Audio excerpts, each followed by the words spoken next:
नमस्कार, मैं रवीश कुमार। लखनऊ की रैली में भाषण से ज्यादा भीड़ की चर्चा हो रही है। खुद मायावती ने कहा कि आज की भीड़ ने पिछले सारे रिकॉर्ड तोड़ दिए। लोग इसे नोट कर रहे हैं कि 13 साल से सत्ता से बाहर रहने के बाद भी बसपा इतनी बड़ी और व्यवस्थित रैली कर सकती है। उत्तर प्रदेश के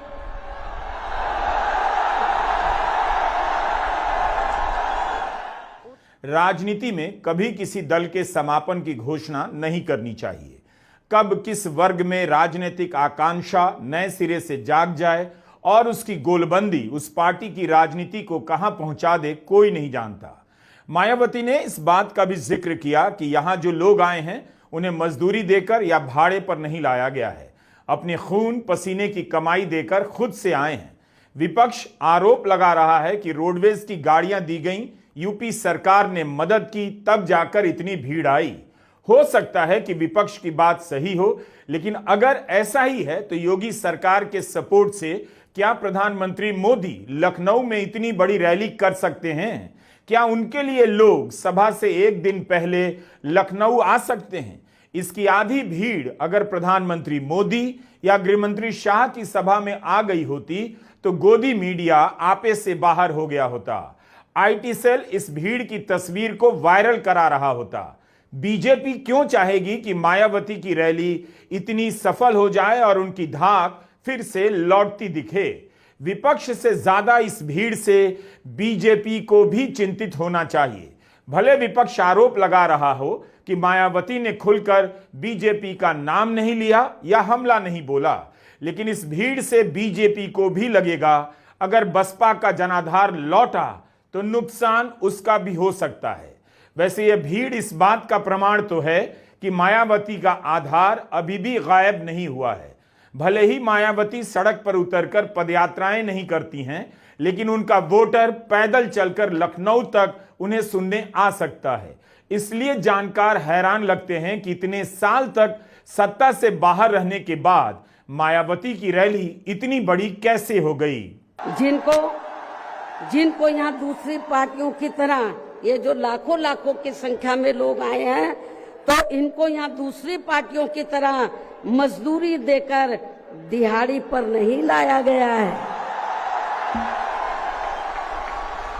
बल्कि ये लोग अपने खून पसीने की कमाई के पैसों से ही खुद चलकर आज के अपने 9 अक्टूबर के प्रोग्राम में मुझे सुनने के लिए आए, जिन्होंने भीड़ के मामले में आज अपने खुद के भी अपने पिछले सभी रिकॉर्ड तोड़ दिए। मायावती की सभा में आई भीड़ से कोई इनकार नहीं कर सकता, लेकिन क्या उनका भाषण भीड़ के अनुरूप आक्रामक था? किसी भी पार्टी को अगर उत्तर प्रदेश में सत्ता में आने की राह बनानी है तो बीजेपी से लड़ना पड़ेगा। यूपी की राजनीति में इस वक्त बीजेपी सबसे बड़ी पार्टी ही नहीं, ताकतवर पार्टी भी है। मानव संसाधन और आर्थिक संसाधनों से लैस उसके समीकरणों का काट निकालना पड़ेगा। आज जिस तरह से बसपा ने सपा पर और सपा ने बसपा पर हमला बोला है, उससे लगता है कि अगर इन दोनों में से किसी एक को अकेले दम पर सत्ता तक पहुंचना है तो सबसे पहले इनके आधार को खुद में मिलाना होगा। यानी बसपा को सपा से वोट लेना है या सपा को बसपा का वोट लेना होगा। इसका मतलब यह है कि दोनों दलों को इस वक्त यह लग रहा है कि बीजेपी का वोटर सॉलिड रूप से उसके साथ खड़ा है, वह छिटक नहीं रहा। इसलिए सपा पर मायावती का ज्यादा हमला उनका राजनीतिक और रणनीतिक चुनाव लगता है। लेकिन क्या सपा को हर वक्त मायावती को बीजेपी की बी टीम बताकर लाभ मिलेगा? तो कितने सारे सवाल होते हैं राजनीति में। इसका जिक्र इसलिए किया क्योंकि आज इसे लेकर बहस छिड़ गई है कि क्या मायावती बीजेपी के प्रति ज्यादा नरम थीं और सपा और कांग्रेस के प्रति आक्रामक। उनके भाषण में समाजवादी पार्टी मुख्य प्रतिद्वंदी के रूप में नजर आई, तो आप नहीं कह सकते कि बीजेपी का जिक्र नहीं था। मगर हमले के हिसाब से देखेंगे सपा ही सबसे आगे थी निशाने पर। बीजेपी के प्रति नरमी को लेकर बहस इस बात से शुरू हो गई क्योंकि मायावती ने शुरुआत में ही पार्कों और स्मारक स्थलों के रखरखाव को लेकर बीजेपी सरकार के प्रति आभार जता दिया।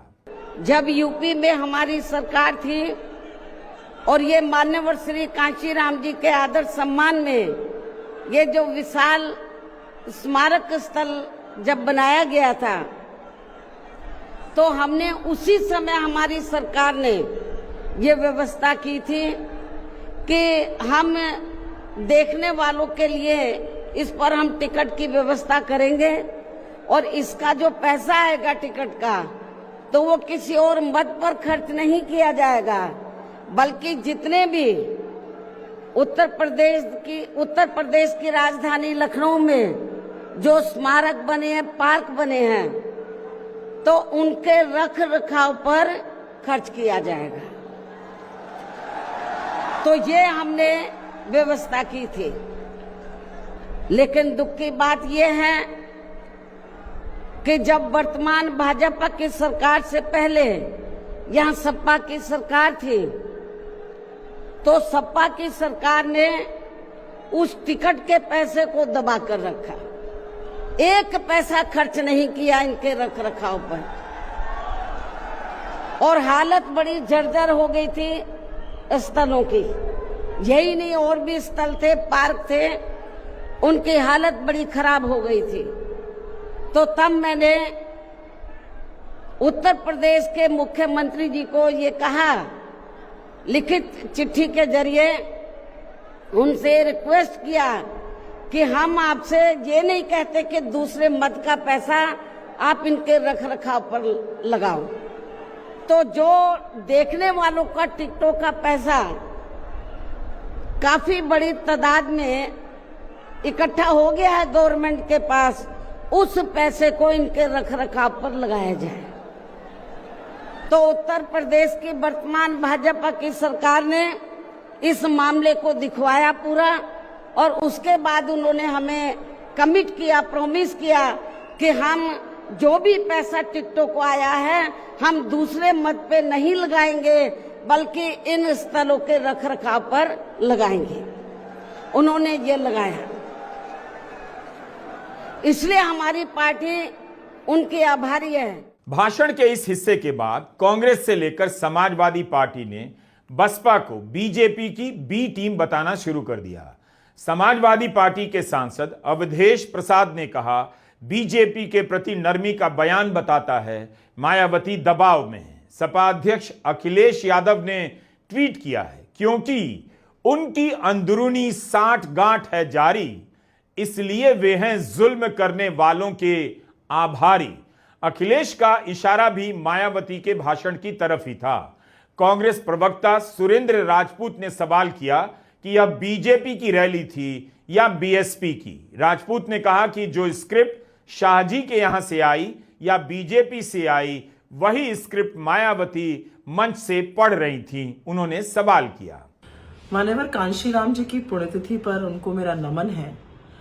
आज 9 साल बाद जब बीएसपी सुप्रीमो मायावती बहन जी रैली को संबोधित करने जा रही थी, तो एक आशा और उम्मीद थी कि वो दलितों पर हो रहे अत्याचार और अहम मुद्दों पर बोलेंगी।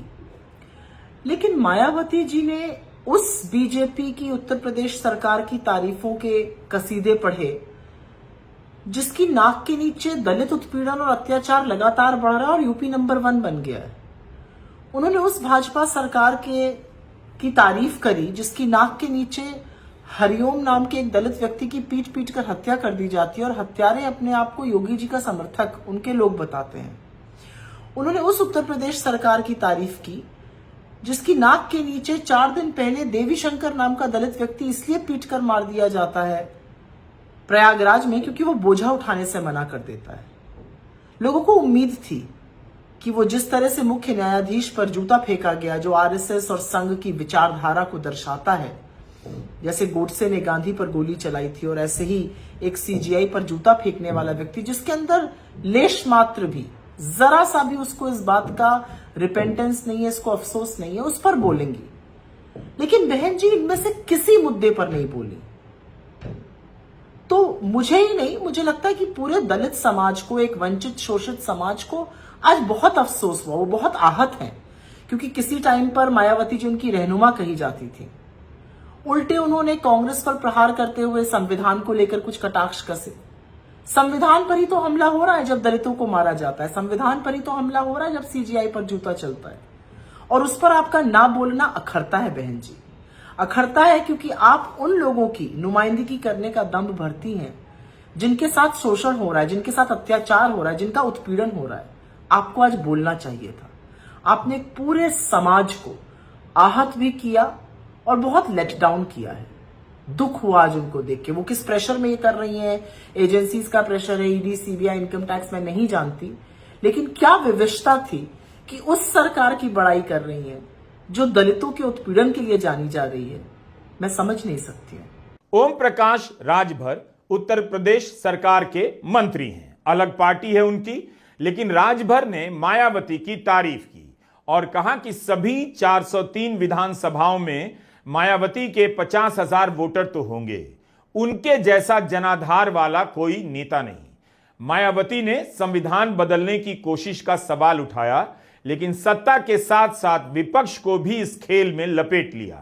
कांग्रेस और समाजवादी पार्टी बीजेपी पर संविधान बदलने के आरोप लगाती हैं, लेकिन मायावती के हिसाब से इस खेल में सत्ता पक्ष और विपक्ष दोनों मिले हुए हैं। नहीं, बल्कि अब तो सत्ता एवं विपक्ष अंदर अंदर मिलकर वे अपनी जातिवादी मानसिकता के तहत चलकर यहाँ बाबा साहब डॉक्टर भीमराव अंबेडकर द्वारा निर्मित किए गए इनके मानवतावादी व समता मूलक भारतीय संविधान को भी बदलकर इसे ये पुराने वाले जातिवादी ढांचे में ही परिवर्तित करना चाहते हैं, जिसके लिए इनके साधु संत भी आए दिन पैरवी करते रहते हैं, जिसे हमारी पार्टी बीएसपी कतई भी बदलने नहीं देगी, चाहे इसके लिए हमें कितना भी संघर्ष क्यों ना करना पड़े। तभी फिर यहाँ दलितों, आदिवासियों, पिछड़े वर्गों एवं अन्य उपेक्षित वर्गों के लोगों के कानूनी अधिकार सुरक्षित व बचे रह सकते हैं, वरना इन वर्गों के लोगों को अभी तक थोड़ा बहुत जो भी लाभ मिल रहा है, तो फिर यहाँ संविधान बदलने पर ये काफी कुछ खत्म ही हो जाएगा, जिन्हें बचाने व बरकरार रखने के लिए इन सभी वर्गों के लोगों को बीएसपी के झंडे तले आपस में एकजुट होना बहुत जरूरी है। अपने भाषण में मायावती ने केवल अखिलेश यादव का नाम लेकर सवाल किया और उनसे पूछा कि बसपा सरकार ने जब कांशीराम नगर नाम कर दिया था, तब सपा सरकार ने फिर से बदलकर कासगंज क्यों किया। मायावती ने अगर प्रधानमंत्री मोदी और मुख्यमंत्री योगी का नाम नहीं लिया तो राहुल गांधी का भी नाम नहीं लिया। उनकी शैली भी इसी तरह की लगती है कि वे नीतियों की ज्यादा आलोचना करती हैं, व्यक्ति का जिक्र कम करती हैं। और सन 1975 में देश में लगी इमरजेंसी में तो कांग्रेस पार्टी की रही सरकार ने यहाँ बाबा साहब के संविधान को भी काफी हद तक प्रभावहीन ही बना दिया था, जिसकी आड़ में अब इस पार्टी के लोग आए दिन किस्म किस्म की नाटकबाजी करते रहते हैं। 2019 में मायावती ने समाजवादी पार्टी के साथ मिलकर चुनाव लड़ा, तब बसपा को लोकसभा की 10 सीटें मिली। 2024 के लोकसभा चुनाव में बीएसपी अकेले लड़ रही थी, एक भी सीट नहीं मिली। 2022 के विधानसभा चुनाव में बसपा को केवल 1 सीट आई। अगर बसपा को फिर से यूपी की सत्ता में लौटना है तो उसे अभी लंबी दूरी तय करनी होगी, क्योंकि 2014 के बाद के चुनाव से उसका वोट लगातार गिरता जा रहा है। पहले के कई विश्लेषणों में यह भी दावा किया जा रहा है कि बसपा के कोर वोट बैंक का एक बड़ा हिस्सा बीजेपी की तरफ गया है। हालांकि मायावती ने पहले इन आरोपों का खंडन किया है। तो क्या यह माना जाए कि बसपा अब अपने कोर वोट बैंक को वापस लाने के लिए निकल पड़ी है, लेकिन तब तो उसे बीजेपी को लेकर और आक्रामक होना चाहिए। उन्होंने मौजूदा भाजपा सरकार को केस मुकदमों के मामले में तो नहीं घेरा, लेकिन पहले की केंद्र की भाजपा सरकार का जिक्र जरूर किया। जबकि इससे पहले केंद्र की रही भाजपा सरकार ने सत्ता का दुरुपयोग करके मेरे ऊपर व मेरे माँ बाप, भाई बहन एवं अन्य रिश्ते नातों आदि के ऊपर भी अनेकों गलत एवं फर्जी केस दर्ज करा के हम सभी को जबरदस्ती इनकम टैक्स व सीबीआई आदि के जंजाल में फंसाकर हमारी छवि को धूमिल करने का हर संभव पूरा प्रयास किया है। इसके साथ साथ आगे चलकर इन सब मामलों में केंद्र की रही कांग्रेसी सरकार ने भी हमें न्याय देने के बजाय बल्कि काफी उलझा दिया था और तब फिर हमें इन सब के विरुद्ध माननीय कोर्ट में भी जाना पड़ा है, जहां हमें न्याय मिला है। इस प्रकार से ये सब भी हमें काफी कुछ झेलना पड़ा है। मायावती का भाषण करीब 1 घंटे का रहा। उन्होंने बार बार 2007 में बीएसपी की अकेले दम की सरकार का जिक्र किया, उस समय की कानून व्यवस्था का जिक्र किया और नीतियों का, और फिर से अपने समर्थकों से सरकार बनाने में जुट जाने का आह्वान किया। मायावती ने रैली में आए लोगों से धर्म की राजनीति को लेकर सतर्क रहने के लिए कहा। बस उनका भी नाम नहीं लिया कि कौन है जो उत्तर प्रदेश में इस तरह की राजनीति कर रहे हैं। इतना ही नहीं बल्कि देश में आम जनहित के मुद्दों पर आवाज उठाने की बजाय जो पिछले कुछ समय से यहाँ स्वार्थी व शरारती तत्व एक दूसरे के देवी देवता, खुदा व धर्म आदि को लेकर तथा इन पर आए दिन नए नए मुद्दों को निकालकर देश में बवाल व हिंसा आदि पैदा करने की कोशिश में लगे रहते हैं और फिर इनकी आड़ में राजनीति करते हैं। ये भी देश हित में ठीक नहीं है, जबकि इन सब मामलों में सभी को भारतीय संविधान के मुताबिक चलना चाहिए। साथ ही सभी धर्मों का पूरा आदर सम्मान भी करना चाहिए और इनके सदियों से चले आ रहे धार्मिक नियम, मान्यताएं व परंपराएं आदि में भी किसी को दखल देना उचित नहीं है और ना ही इनकी आड़ में आई लव आदि की कोई राजनीति नहीं करनी चाहिए। क्या मायावती वक्फ कानून की बात कर रही हैं? उनके भाषण के इस हिस्से का इशारा तो वक्फ की तरफ ही लग रहा है। अप्रैल के महीने में जब केंद्र सरकार ने वक्फ के कानून में संशोधन किया, तब मायावती ने खुलकर आलोचना की थी। वक्फ कानून को लेकर सुप्रीम कोर्ट का फैसला आ चुका है। फैसले को लेकर उनका क्या कहना है, उनके भाषण से साफ नहीं हुआ। मायावती ने पहलगांव में आतंकी घटना को लेकर दुख और चिंता जताई और कहा कि अगर सुरक्षा का उचित प्रबंध होता तो रोका जा सकता था।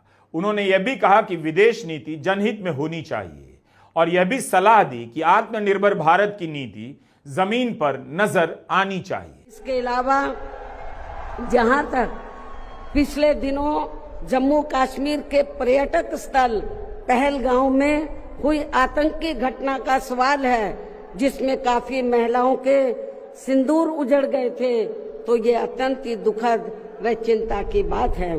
हालांकि इस घटना को होने से रोका जा सकता था, बशर्ते यदि उस समय सरकार द्वारा इस पर्यटक स्थल पर सुरक्षा का उचित प्रबंध किया होता, जो नहीं किया गया था। साथ ही हमारी विदेश नीति भी हमेशा देश व जनहित में ही होनी चाहिए और इस मामले में अभी हाल ही में अमेरिका द्वारा लगाए गए भारी टैरिफ से भी केंद्र सरकार को काफी सचेत रहने की जरूरत है और इसी परिप्रेक्ष्य में इन्होंने स्वदेशी उत्पाद को बढ़ावा देने पर जोर देकर जो देश को आत्मनिर्भर बनाने की बात कही है, तो ये हवाई ना होकर बल्कि जमीनी हकीकत में भी लोगों को होता हुआ नजर आना चाहिए, जिसका फिर हमारी पार्टी भी जरूर स्वागत करेगी।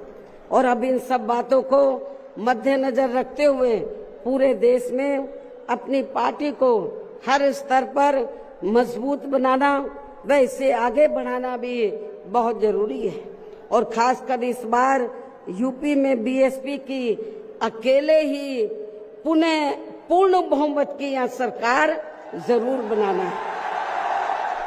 बीजेपी के प्रति नरम होने का आरोप विपक्ष हमेशा से मायावती पर लगाता रहा।